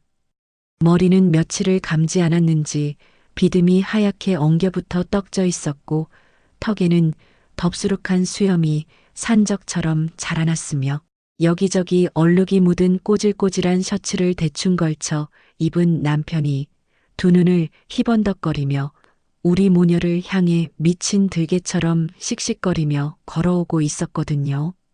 남편은 고급스러운 캐시미어 카디건을 걸치고 우아하게 휠체어에 앉아 계신 우리 엄마와 머리끝부터 발끝까지 단정하고 깔끔한 차림으로 엄마를 모시는 저를 번갈아 쳐다보더니 갑자기 이성을 완전히 상실한 사람처럼 입에 하얀 거품을 물고 짐승 같은 괴성을 지르며 로비 한복판을 가로질러 저희를 향해 무서운 속도로 돌진해 왔습니다.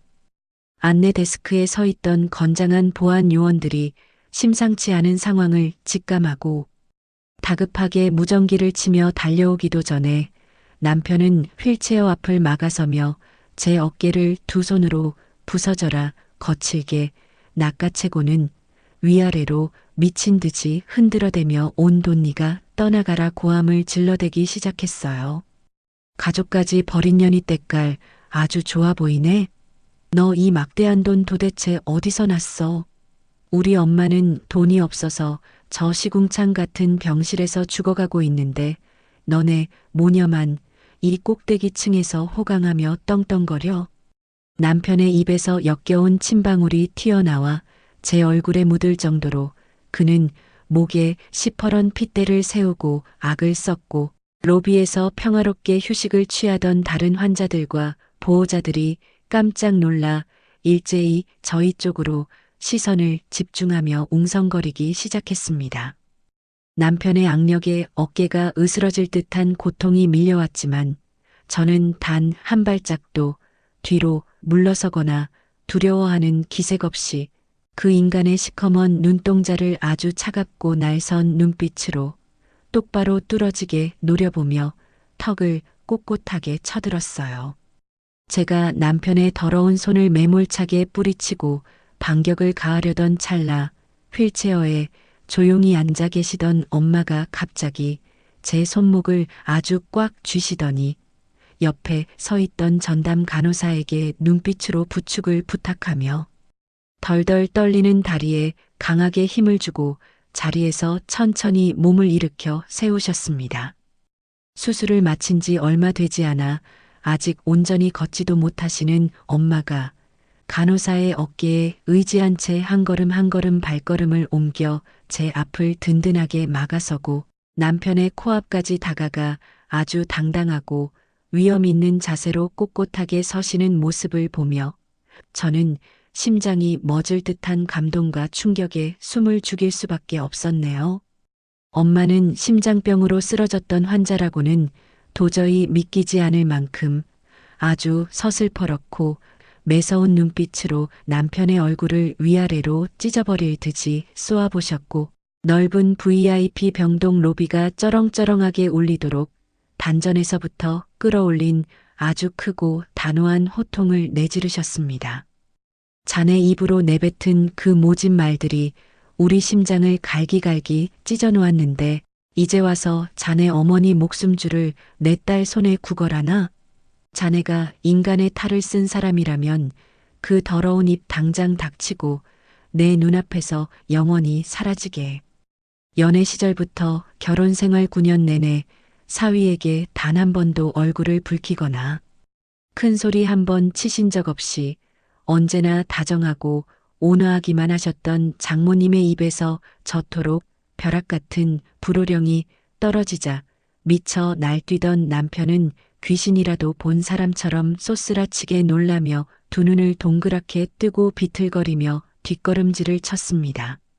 평생 자기 손바닥 위에서 얌전하게 굴종할 줄만 알았던 만만한 처가 식구들의 완벽한 반격에 남편은 충격을 이기지 못하고 다리에 힘이 풀려 바닥에 무릎을 꿇기 직전까지 휘청거렸고 저는 그 역겹고 볼품없이 무너져 내리는 짐승 같은 몰골을 보며 그의 명치에 가장 날카로운 비수를 푹 찔러 넣어 쐐기를 단단하게 박아주었습니다.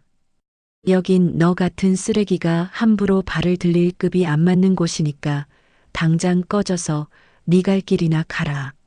아까 네가 로비가 떠나가라 외친 가족까지 버린 년이라는 그 천박한 단어.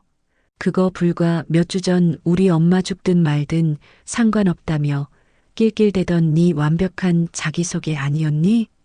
제 입에서 얼음장처럼 차갑고 조롱 섞인 팩트 폭력이 쏟아지자 주변을 빙 둘러싸고 구경하던 사람들의 입에서 동시에 참았던 숨을 내뱉는 소리와 함께 혀를 쫓듯 차며 남편을 손가락질하는 날 선 수군거림이 로비 전체로 빠르게 번져나가기 시작했습니다.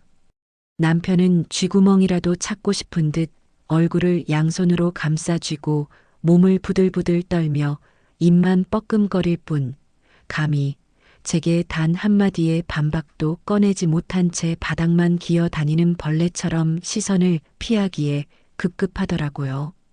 바로 그 순간 엘리베이터 문이 열리며 땀범벅이 된 신우이가 다급한 발소리를 내며 사람들을 밀치고 로비 한가운데로 미친 듯이 뛰어들어와 상황을 파악하더니 일말의 망설임도 없이 오빠의 멱살을 움켜쥐고 그의 뺨을 아주 찰지게 후려쳐버렸습니다. 짝 하는 날카롭고 시원한 마찰음이 로비의 높은 천장을 때리며 메아리 쳤고 남편은 자기 여동생의 매서운 손찌검에 고개가 반대편으로 획 돌아간 채 넋을 잃고 멍하니 서 있었죠. 신우이는 분노로 온몸을 바들바들 떨며 가방을 바닥에 내팽개치고는 곧바로 제 앞에 두 무릎을 꿇고 엎드려 바닥에 이마를 쾅쾅 찌으며 사죄의 눈물을 폭포수처럼 쏟아내기 시작했습니다. 오빠라는 짐승 새끼가 새언니와 사돈 어른께 씻을 수 없는 큰 죄를 지어 정말 얼굴을 들고 살 수가 없다며 통곡하는 신우이의 울음소리가 병원 로비를 가득 채우면서 이 지독하고 끔찍했던 오만불손한 남편의 난동소동은 가장 비참하고 굴욕적인 형태로 막을 내렸습니다. 저는 바닥에 엎드려 오열하는 신우이를 일으켜 세워준 뒤 놀라신 엄마를 다시 조심스럽게 휠체어에 앉혀 담요를 목 밑까지 따뜻하게 덮어드리고는 남편이라는 더러운 장애물을 구둣발로 밀어내듯 꼿꼿하게 허리를 펴고 물리치료실을 향해 당당하게 걸음을 옮겼습니다. 병원 로비에서 남편과 신우이가 한바탕 비참하고 시끄러운 진흙탕 소동을 벌인 바로 다음 날 아침 저는 출근을 미루고 한치의 망설임도 없이 아빠의 전담 변호사님 사무실로 곧장 찾아가 책상 위에 아주 두껍고 날카로운 이혼소장을 작성하여 도장을 쾅 찍어 넘겼습니다. 변호사님과 상의하여 접수한 이혼소장은 남편이 번듯하게 다니고 있는 회사 사무실 한가운데로 가장 사람들이 많이 몰려있는 바쁜 점심시간을 정확하게 겨냥하여 배달하게 만들었어요. 소란스러운 사무실에서 퀵서비스 기사님이 남편의 이름을 아주 크게 부르며 가정법원에서 날아온 봉투를 건넸을 때 남편의 그 알량한 체면이 수많은 직장 동료들 앞에서 산산조각 나는 꼴을 상상하는 것만으로도 10년 묵은 체증이 확 내려가는 듯한 짜릿하고 통쾌한 쾌감을 맛보았죠. 제가 법원에 제출한 소장에는 혼인 파탄의 모든 귀책 사유가 전적으로 남편의 인면수심 같은 폐륜과 역겨운 낭비벽에 있음을 아주 세세하고 낱낱이 명시하고 제가 준 적금 원금과 정신적 피해 보상 위자료 3천만 원을 청구하는 동시에 남편이 그토록 침을 흘리며 탐내던 우리 신혼집에 대한 재산 분할을 단 1원도 허락하지 않겠다는 아주 강력하고 단호한 의지를 꾹꾹 눌러 담아냈습니다. 애초에 우리가 신혼살림을 차렸던 넓고 쾌적한 아파트는 결혼 당시 우리 아빠가 하나뿐인 귀한 딸이 시집가서 남의 집 전세금 걱정하며 눈치 보지 말라고 오직 제 이름 단독 명의로 전액 현금으로 사주신 제 고유 재산이었으니까요. 소장을 받아들고 눈이 뒤집힌 남편은 곧장 제게 전화를 걸어와 목에 시퍼런 핏대를 세우며 아주 뻔뻔하고 구차하게 억지를 부려대기 시작했습니다. 이 집이 네 거인 줄 알아? 우리가 결혼해서 9년 동안 같이 산 우리 집이니까 당장 집값 절반으로 나눠서 내 통장으로 입금해. 남편이 발악하며 악을 썼지만 변호사님이 미리 준비해둔 서류 다발 속에는 아파트 매매 대금은 물론이고 거액의 증여세와 취득세까지 전부 우리 아빠의 개인 통장에서 깔끔하게 빠져나가 납부한 명백한 금융거래 내역서가 너무나도 완벽하고 선명하게 증거로 떡하니 버티고 있었습니다.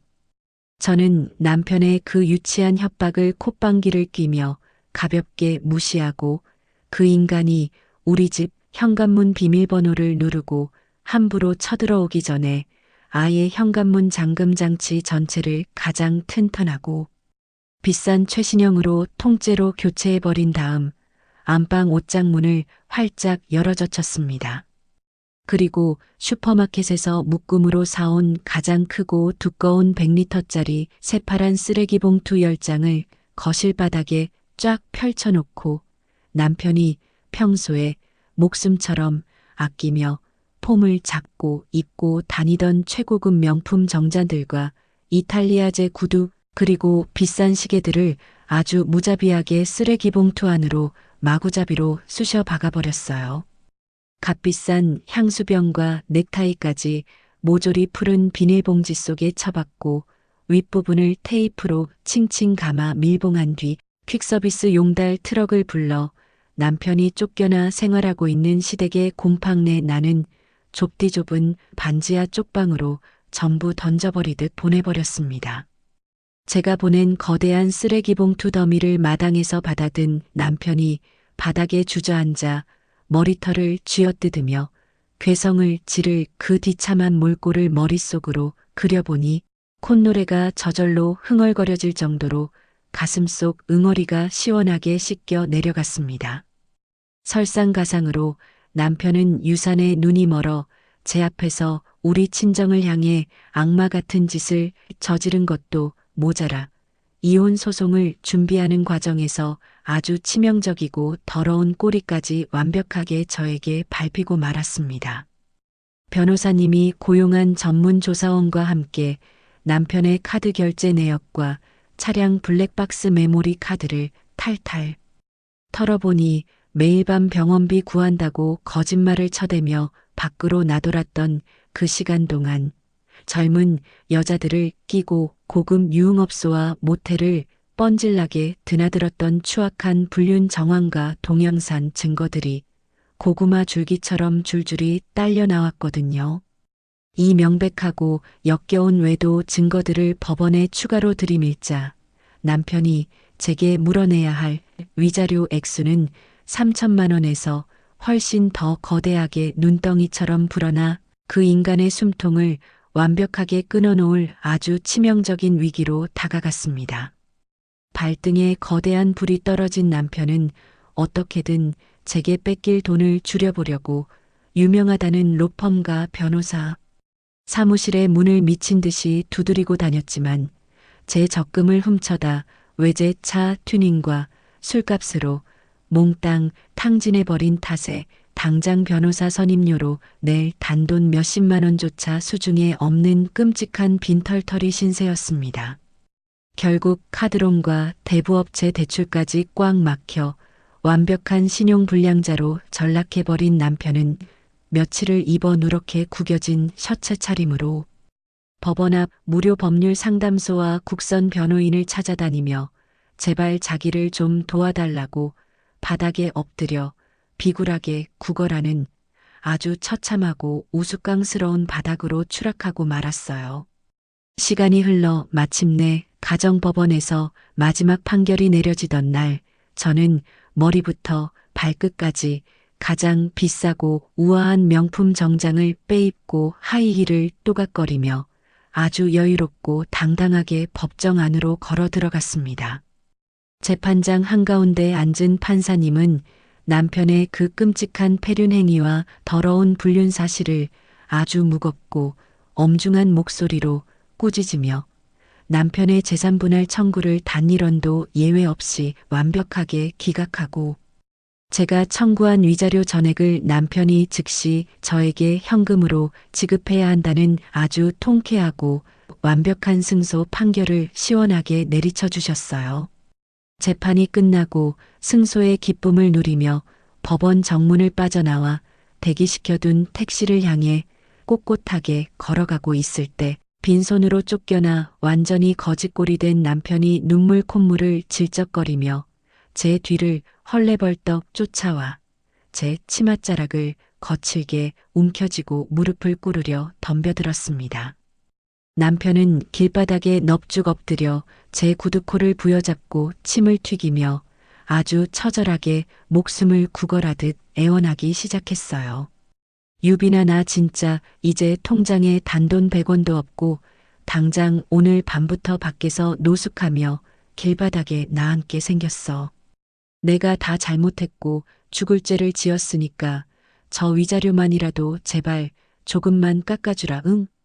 하지만 저는 더러운 손을 발로 차며 일말의 동정심도 없는 싸늘한 목소리로 명치에 비수를 꽂아 넣었습니다. 네가 싼 더러운 똥 네가 알아서 치워야지. 어딜 감히 내 몸에 더러운 손을 대? 평생 그 시궁창 바닥에서 네 엄마 병원비나 갚으면서 벌레처럼 평생 기어다녀.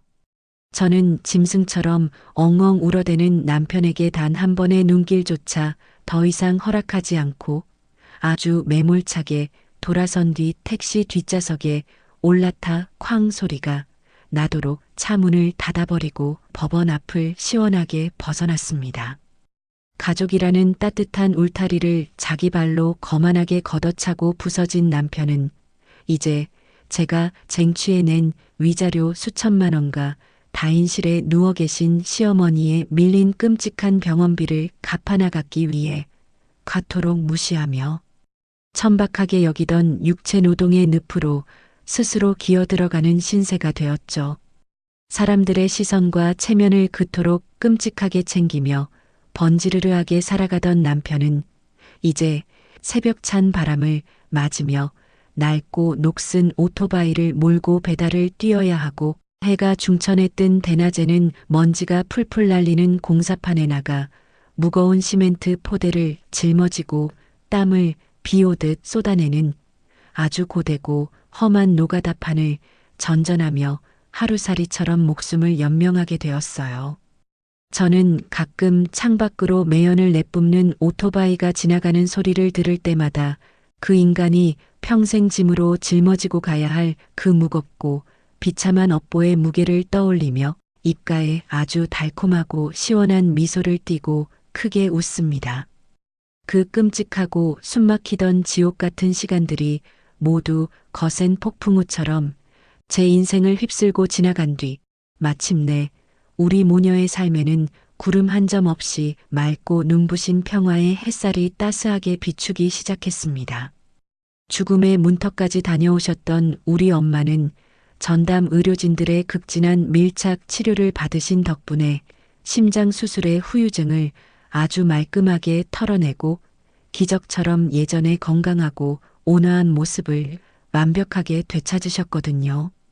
저는 병원 문을 나서시는 엄마의 손을 꼭 부여잡고 도심의 탁한 매연과 시끄러운 자동차, 경적 소리가 전혀 닿지 않는 아주 깊고 청정한 산자락에 자리 잡은 5성급 호텔 부럽지 않은 최고급 프리미엄 요양원으로 엄마의 거처를 안락하게 옮겨드렸습니다.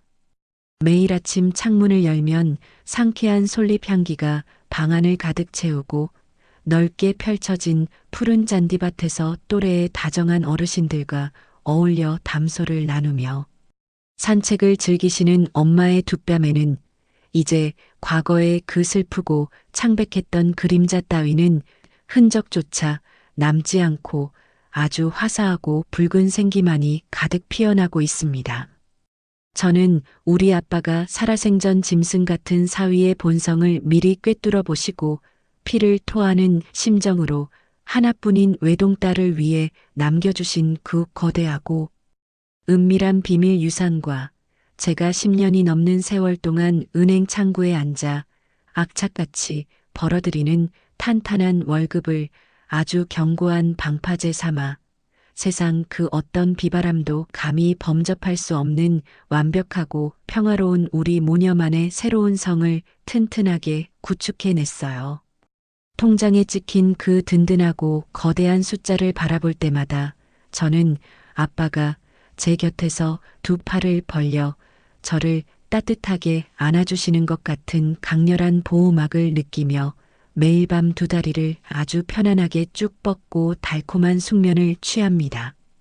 예전처럼 남편의 사업 자금을 대주느라 점심값을 아끼며 동전 하나에 벌벌 떨고 시댁 눈치를 보며 가슴을 졸이던 그 바보 같고 미련했던 과거의 저는 이제 세상에 존재하지 않는 완벽하게 죽은 먼지가 되어 날아갔거든요. 가끔 창밖으로 비가 추적추적 내리거나 날씨가 궂은 새벽이 찾아오면 그 역겹고 짐승 같은 전 남편이 소주에 잔뜩 취해 제 예전 휴대전화 번호로 구질구질하게 전화를 걸어와 질척거리는 모양이더라고요. 하지만 저는 이혼 판결을 받아내고 법원 문을 빠져나온 바로 그날 오후에 미련 없이 대리점으로 달려가 휴대전화 번호를 아주 생소한 번호로 싹 바꿔버렸고 그 인간이 눈물 콧물을 쏟아내며 수백 번 수천 번 통화 버튼을 눌러봤자 귓가에 들리는 것은 오직 고객님의 전화기가 꺼져 있거나 없는 번호라는 아주 차갑고 기계적인 안내 멘트뿐일 겁니다. 그토록 명품과 알량한 체면을 목숨보다 소중하게 밝히며 제 앞에서 오만하게 콧대를 세우던 그 인간은 이제 뼛속까지 파고드는 차가운 새벽바람을 맨몸으로 맞으며 먼지 구덩이 노가다판에서 땀을 뻘뻘 흘리며 짐승처럼 일하고 밤에는 곰팡내 나는 시댁의 그 비좁은 쪽방에서 빈 소주병을 끌어안고 찌질하게 후회의 피눈물을 짜내는 비참한 밑바닥 신세로 전락해버렸네요. 그리고 과거에 저와 언니 동생하며 나름대로 싹싹한 관계를 유지했던 시누이에게서 가끔 제 새로운 번호로 조심스럽게 안부 전화가 걸려오곤 합니다. 시누이는 깊은 한숨을 푹푹 내쉬며 돈이 없어 간병인도 쓰지 못하고 냄새나는 8인실 병동에 반신불수로 누워 계신 시어머니의 비참한 근황과 자기 오빠의 그거지 같은 막노동 인생을 하소연하며 넋두리를 늘어놓거든요. 하지만 저는 수화기 너머로 들려오는 그 우울하고 질척거리는 남의 집안 사정에 단 한치의 동정심이나 감정의 동요도 허락하지 않고 그저 찻잔의 가장자리를 손가락으로 가볍게 매만지며 아주 건조한 목소리로 의례적인 대답만 툭툭 던져줍니다. 예전 같았으면 당장 지갑을 털어 맛있는 과일이라도 사들고 병문 안을 달려갔겠지만 이제 제 머릿속에서 시어머니라는 존재는 길거리를 지나가다 어깨를 부딪혀도 얼굴조차 기억나지 않을 완벽하게 모르는 남남이자 그저 인과응보를 치르고 있는 늙은 아줌마 그 이상도 이하도 아니거든요. 저는 시누이의 전화가 길어질 기미가 보이면 바쁘다는 핑계를 대고 아주 단호하게 통화 종료 버튼을 눌러 제 평온한 일상에 그들의 불행이 단 1mm도 침범하지 못하도록 철저하게 선을 긋고 차단해 버립니다. 저는 이제 두 번 다시 내 소중한 인생과 찬란한 시간을 누군가의 비위를 억지로 맞추거나 가짜 웃음을 지어가며 굽실거리는데 단 1초도 낭비하지 않기로 아주 독하고 단단하게 마음을 고쳐먹었습니다. 남편이라는 허울 좋은 껍데기나 시댁이라는 무거운 족쇄를 완전히 벗어던지고 오직 나 자신과 우리 엄마의 행복만을 최우선으로 두고 당당하게 살아가다 보니 신기하게도 제 직장 생활에도 눈부신 탄탄대로가 활짝 열리기 시작하더라고요. 저는 은행 창구에서 그 누구보다 정확하고 날카롭게 숫자를 다루고 까다로운 VIP, 고객들의 자산을 완벽하게 관리해낸 능력을 은행장님과 임원들에게 아주 톡톡히 인정받아 이번 분기 인사 고과에서 가장 유력하고 젊은 지점장 승진 후보 자리를 당당하게 꿰찼습니다. 매일 아침 가장 깔끔하게 다려진 고급스러운 정장을 입고 출근하여 직원들의 경쾌한 인사를 받으며 내 자리에 앉아 결제 서류에 힘차게 도장을 쾅쾅 찍어내릴 때마다 저는 제 두 발로 온전히 이 세상을 딛고 서 있다는 아주 짜릿하고 벅찬 성취감에 가슴이 웅장해지는 것을 느껴요. 이렇게 맑고 화창한 주말 아침이 밝아오면 저는 어김없이 엄마가 머무시는 요양원으로 차를 몰아 엄마를 조수석에 다정하게 모신 뒤 우리 아빠가 잠들어 계신 공원묘지를 향해 드라이브를 떠납니다. 묘역에 도착해 아빠의 이름이 또렷하게 새겨진 차가운 비석을 따뜻한 수건으로 정성껏 구석구석 닦아내고 생전에 아빠가 그토록 즐겨 드시던 최고급 약주를 잔에 찰랑찰랑하게 채워 비석 앞에 공손하게 올려드리죠. 과거에 그 짐승 같은 남편이 장인의 회사를 날름 집어삼키기 위해 가짜 미소를 지으며 이 똑같은 술을 따라 올리던 그 역겨운 장면이 떠올라 잠시 실소가 터져나오기도 하지만 저는 이내 고개를 저어 그 더러운 기억을 날려버리고 아빠의 사진을 향해 아주 깊고 진심 어린 감사의 인사를 올립니다. 아빠 정말 고마워. 아빠가 남겨준 그 든든한 사랑 덕분에 우리 모녀가 이렇게 시퍼렇게 살아남아서 보란 듯이 떵떵거리며 웃고 있어. 아빠가 왜 그토록 사위에게 그 돈의 존재를 철저하게 비밀로 감추라고 신신당부하셨는지 이제야 아빠의 그 깊고 거대한 해안과 맹수 같은 사랑을 온몸으로 뼈저리게 이해해.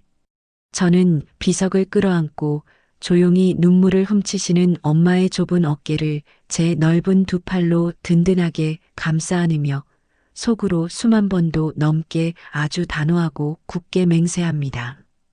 저는 두 번 다시 누군가의 달콤한 거짓말에 속아 넘어가 내 찬란한 인생의 열쇠를 다른 사람의 손에 멍청하게 쥐어주는 일 따위는 죽어도 반복하지 않을 것입니다. 내 삶의 주도권은 오직 나 스스로가 꽉 움켜쥐고 내가 원하는 방향으로 거침없이 엑셀을 밟으며 당당하게 나아갈 테니까요.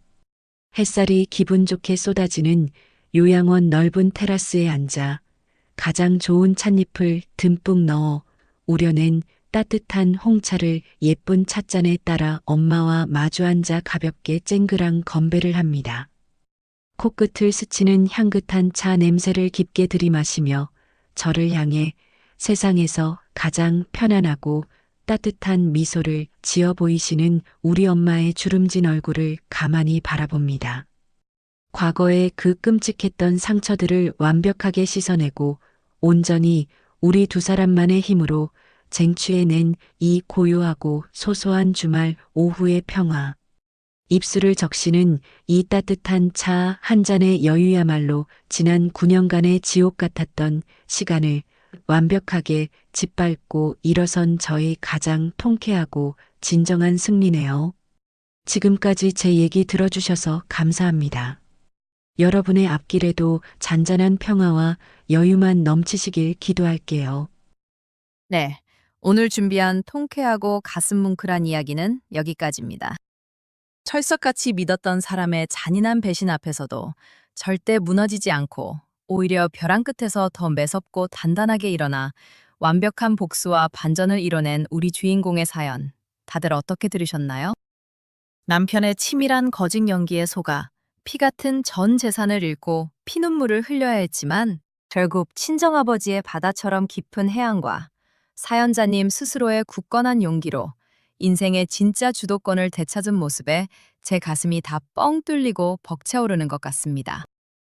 이제는 과거의 끔찍했던 아픔을 모두 훌훌 털어버리고 어머니와 함께 따뜻한 차 한 잔의 여유를 즐기며 당당하게 살아가실 두 분의 앞날에 눈부시고 찬란한 봄날의 햇살만 가득 비추기를 저 역시 진심으로 응원하겠습니다.